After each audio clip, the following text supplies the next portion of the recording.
9 seconds. That's all the time London fans expected Noah Lyles to need. 9 effortless seconds to remind the world why an Olympic gold medal hangs around his neck. But when the starter pistol cracked on July 19th, something microscopic but catastrophic happened in lane 4. Jamaica's Oblique Seville launched off the blocks in 0.133 seconds. In lane 5, Lyles twitched a whisker slower, 0.162 seconds, the blink that changed everything. By 40 meters, Seville was already a full shoulder in front. By 60, the crowd was trying to process the unthinkable. And when the clock froze at 9:86, with Lyles settling for $1,000, 60,000 voices turned into one collective gasp. Now here's the part that's keeping coaches up tonight. This was Lyles's first 100-meter race of 2025. 0 warm-up meets, 0 hand-timed rust breakers. He walked into London carrying brand new spikes and 11 months of expectations. Seville, on the other hand, showed up battle-tested. 4 sub-10 races already etched into his legs. Was this upset inevitable? Or did the greatest turn of fortune hinge entirely on those 0.029 seconds of reaction time? Stay with me, because over the next few minutes, we'll dissect that margin, frame by frame, until you can feel the difference in your own muscles. But let's pump the brakes for a moment. Ask any sprinter over 40 and he'll tell you, you can fix a slow reaction, but you can't fake race rhythm. So the question pounding through track forums right now is simple. Did Noah Lyles lose because of a sluggish ankle or because of a sluggish calendar? Before we answer that, consider one more sliver of context. The wind was against them, a mild 0.6 meters per second. Nothing deadly, but enough to punish an opener who hasn't tuned for headwind resistance. Seville had already diced through worse conditions this summer. Lyles? He'd been polishing speed endurance in Florida warmth, flat calm, tailwinds, controlled blocks. Maybe you're thinking, okay, it's one race. Why all the panic? Because history says London rarely lies. The last time a US sprint titan got clipped here, Maurice Greene, 2001, it signaled the rise of a new order. Is that happening again? Or did we just witness Lyles's version of a tune-up stumble before a rocket rebound? That's the mystery pulling thousands of replay views tonight. And it's the same mystery we're solving in this video. Ahead, we'll zoom into the first 40 meters, compare Seville's in-season workload to Lyles' blank slate, and ask whether opening your season in a Diamond League final is brilliance or bravado. Because if 0.029 seconds can topple a champion once, imagine what they'll do when the World Championships gunfires in Tokyo, where everything is faster, louder, and infinitely less forgiving. Ready to find out? Let's peel back those first 5 strides and see exactly where the crown slipped, and whether it's really gone or just waiting for the king to reach down and pick it back up. Pause the replay at 10 meters. Oblique Seville's right foot is on the track. Noah Lyles is still airborne. 20 meters. The Jamaican's advantage has doubled. 40 meters. His hips are clear. Daylight that will decide the race. The gap is born long before top speed. Inside the reaction and the rhythm, neither camera nor crowd can see. Seville arrived in London with 4 sub-10 races already etched into his legs this season. 9.91 in Kingston, 9.94 in Madrid, 9.96 in Rabat, 9.92 back in Kingston. Those meets tuned his start cadence until it felt like breathing. Lyles stepped in with none. 0 100-meter races in 2025. Only a crisp 1988 over 200 meters in Monaco.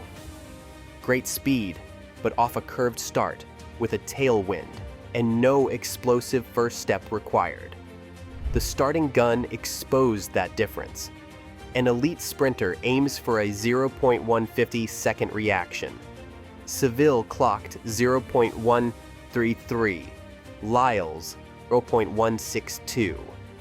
29 thousandths sounds trivial, yet it translates to roughly 30 centimeters of free track, a half-lane gift. Reaction time is part reflex, part confidence. Lyles spent winter rehabbing an ankle twinge. Pain is gone, but muscle memory hesitates. Then came London's mild headwind, 0.6. If you reach top speed late, every breath of wind taxes your drive. Seville, already rolling, sliced through. Lyles met resistance mid-surge, like a cyclist hitting gusts before shifting up. Training philosophies magnified the contrast. Coach Lance Brahman protects Lyles with a peak once model, heavy tempo, limited early meets, crescendo at Worlds. Seville's camp follows wave theory, race, recover, race again, rhythm over rest. In London, rhythm beat rest by 14 hundredths. Yet history says Lyles can erase deficits fast. In 2023, he opened at 9.95, trimmed to 9.83 by Worlds. A similar cut from his $10 opener lands him in 9.88 territory, often good enough to medal.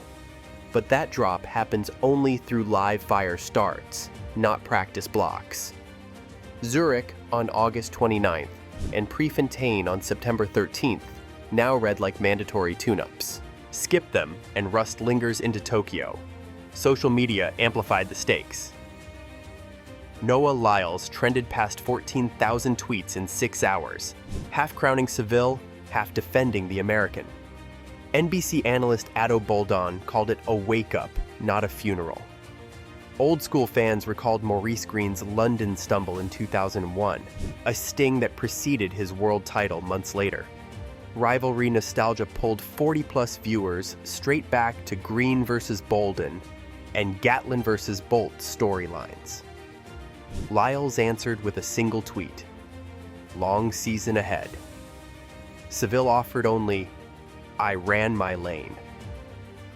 Silence from both men poured gasoline on debate. Is U.S. sprint dominance slipping, or did a champion just take his preseason lumps in public? The numbers say advantage Jamaica for now. Seville's 9.86 into a headwind converts to roughly 9.83 in still air, matching Lyles's personal best. If Seville finds a small tailwind on Zurich's fast Mondo track, a 9.80 is possible. If Lyles repeats his historic improvement curve and drops those critical hundredths off the start, their next meeting becomes a toss-up. Legacy raises the temperature. No American has defended Olympic 100 meters gold since Carl Lewis in 1988. One July loss becomes noise if Lyles wins Tokyo Worlds. It becomes narrative if he falters again. Sponsors, commentators, and fans over 40, many rooted in the Green era pride, have waited decades for a sustained U.S. reign. They do not want another handoff to the island powerhouse. So London is both warning and weapon. It arms Lyles with data. Reaction at 0.162 won't work. Drive phase must compress. Racing rhythm must start now. It arms Seville with belief. The champion can bleed. 9 weeks remain. 2 Diamond League stages beckon. The stopwatch will be the only honest referee, ticking over Florida block sessions, Jamaican speed work, and every practice rep squeezed in before Tokyo. If Lyles sharpens to a 0.145 reaction and finds the old 9.8 gears, the crown slips back onto American brows. If he hesitates again, a new green and gold era could begin on the sharpest stage of them all. One blink decided London. The next blink may decide a dynasty. Pause the replay at 10 meters and watch closely. Oblique Seville's right foot lands flat, driving force straight through the track. In lane 5, Noah Lyles is still in midair, playing catch-up before the race has even begun. At 20 meters, the gap stretches to half a lane. By 40, it's a clear hip. The entire margin, 14 hundredths of a second, was born in the silent math of reaction, race rhythm, and wind. Seville came to London sharp. His season ledger shows 4 100-meter finals in 10 weeks. 9.91 in Kingston, 9.94 Madrid, 9.96 Rabat, 9.92 Kingston. Again, those races tuned his nervous system for one job: explode on command. Lyles entered with none. 0 100-meter starts since last September. His only data point was that 19.88 curve run in Monaco, floated on a plus 1.6 tailwind. Straight line rust is hidden over 200 until the moment you switch off the bend. Reaction time exposed the difference.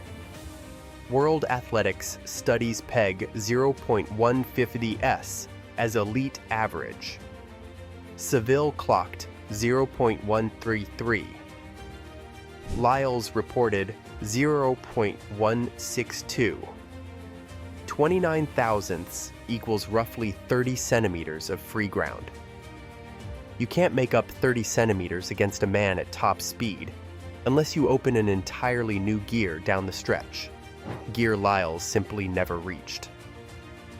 Then came London's 0.6 ms headwind. A modest breeze, harmless to early leaders, yet a tax on late bloomers. Seville hit it with momentum. Lyles hit it mid-acceleration, cycling against resistance before full stride. Think of a cyclist trying to stand and sprint up a hill in too high a gear. Power drains. Meters disappear. Training philosophy magnified everything. Coach Lance Brahman's blueprint protects Lyles. Build base, sharpen once, peak at Worlds. Coach Gregory Little trains Seville on wave theory. Race, recover, race.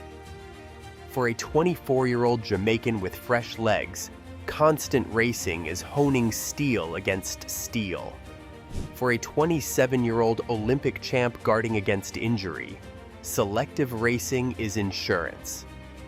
On this night, steel cut insurance cleanly in half a second. Older fans recall another insurance policy gone wrong. In 2001, Maurice Green jogged through early summer, lost in London to a razor-sharp Addo Bolden, then scrambled to refind race rhythm before Worlds. Green managed gold by a breath, but the scare was real. Those who watched live remember how British tabloids screamed, "Green is finished," days before he rewrote the narrative. Could London 2025 be that same scare for Lyles? History says yes, if he races. In 2023, he sliced his opener 9.95 down to 9.83 at Worlds, a 0.112 second improvement built on 3 fast meets: Paris DL, US Trials, Budapest Semi. Replicate that curve from 10 hundredths and you land at 988. Add a legal tailwind and it becomes 9.84, fully medal-worthy. That future disappears if he skips competition. Race rhythm is alchemy that practice alone cannot brew. Social media poured gasoline on the numbers.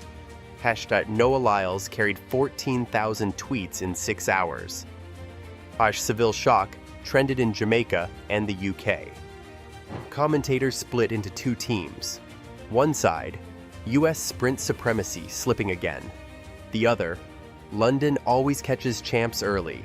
Lyles will answer. NBC analyst Addo Bolden, no stranger to London surprises, called it a wake-up, not a funeral. ESPN's StatCast overlaid split times and showed Lyles actually closed 2 hundredths after 60 meters. Encouraging, but physics says you must be in the fight by 40. Legacy alarms rang louder than the stopwatch.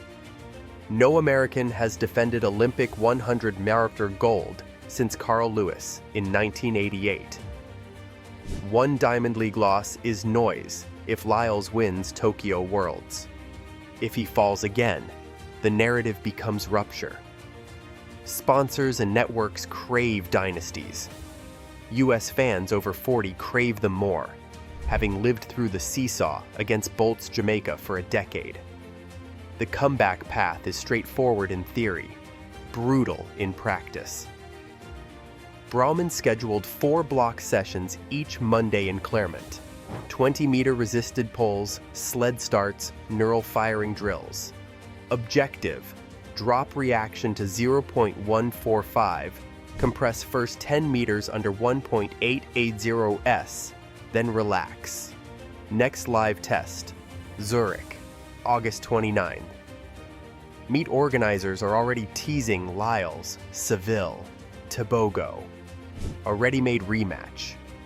Zurich consistently delivers still wind or slight tailwind, plus a fast mondo track. Skip Zurich and Lyles enters Prefontaine 2 weeks later with no race data since London. Prefontaine's Hayward Field offers rare mid-September warmth and a 0.5 tailwind average. But it's a gamble to solve block phases on US soil with world eyes watching. Seville's camp isn't idle. Reports from Kingston, track reps say he will run a 200mm tune-up at the Jamaica final sprint meet, aiming for strength off the turn, an insurance plan against Lyles' inevitable top speed surge. They know the American would rather break the race from 60 to 90 than from 0 to 20. If Seville polishes his curve while Lyles is still hunting block fire, the pendulum could swing further before it swings back. Statistically, the gap is narrow. Seville's 9.86 into headwind equals 9.83 in still air. Lyles' historical drop curve points to 9.84 to 9.8 come Worlds. That is margin of error territory. Reaction time alone could decide a gold medal. If Lyles fires at 0.1145 and Seville repeats 0.133, the gap shrinks from 0.03 to 1, and the rest is drive phase mechanics. So London is best viewed as both a warning and a gift. It warns that rust is real. It gifts Lyles the data he needs to sharpen. For Seville, it gifts legitimacy, proof he can beat the reigning Olympic champion straight up. It warns that the American will not stay flat again.